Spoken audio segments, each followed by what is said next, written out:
Here we are again, you and I, sitting by the fire. Do you remember the man who walked into Motel 239? He thought he had found a safe place, but what he entered wasn't a motel. It was something else. He woke with a jolt. His heart was pounding, like he had fallen into a dream he couldn't wake from. Once again, he was lying in the bed of room 106. The sheets were damp, cold, as if they had soaked up the fear of the night. The mattress smelled of old dust. He sat up. He couldn't remember lying down.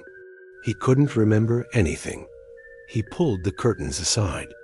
Outside, the neon blinked endlessly. Motel 239. Always the same letters, the same piercing red and blue glow. The parking lot was empty, frozen in time. There were tire marks in the dust, but no cars. The air carried the taste of iron, dust, and a faint hint of gasoline. He moved toward the door. Each step seemed to rip through the silence, echoing back at him from the walls. The handle was locked yet in his pocket. The key waited, cold, heavy, as if it had never left him. He turned it and stepped into the hallway. The lights flickered, shadows stretched across the peeling walls. The carpet was stained in places he refused to look at. He counted 10 steps, then stopped. Room 106 was right in front of him again. His breath hitched. He spun around. The hallway hadn't changed. It wasn't him. It was the motel twisting around him. He went back inside, and this time something new waited. On the knitstand, next to the lamp, lay a silver necklace. He picked it up, cold, smooth, but pulsing faintly against his skin. The neon outside buzzed louder, in time with his heartbeat. Terrified, he dropped it. The pendant hit the wood with a sharp thud. He ran. He threw open another door, the first one to his left. But inside was room 106. Again, the same lamp, the same window.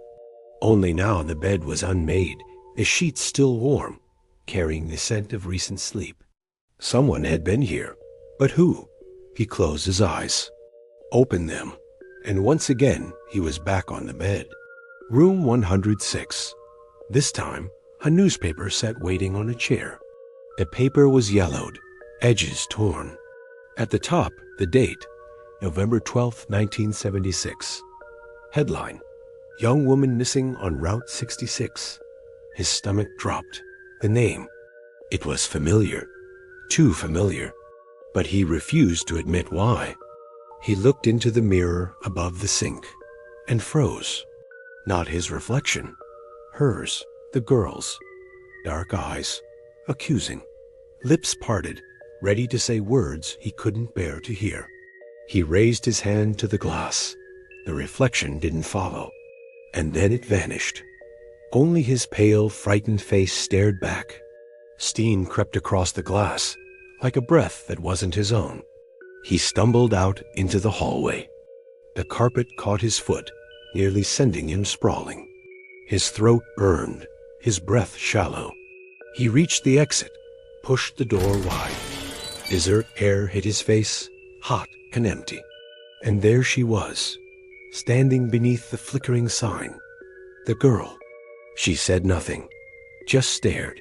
The necklace hung from her chest, the same necklace he had seen in the room. And for a moment, he thought he heard the wind whisper broken words. Why did you leave me there? He spun around, searching for another way out. A window, a fire escape, anything. But the hallway had swallowed him again. The walls pressed closer. And in front of him, door 106.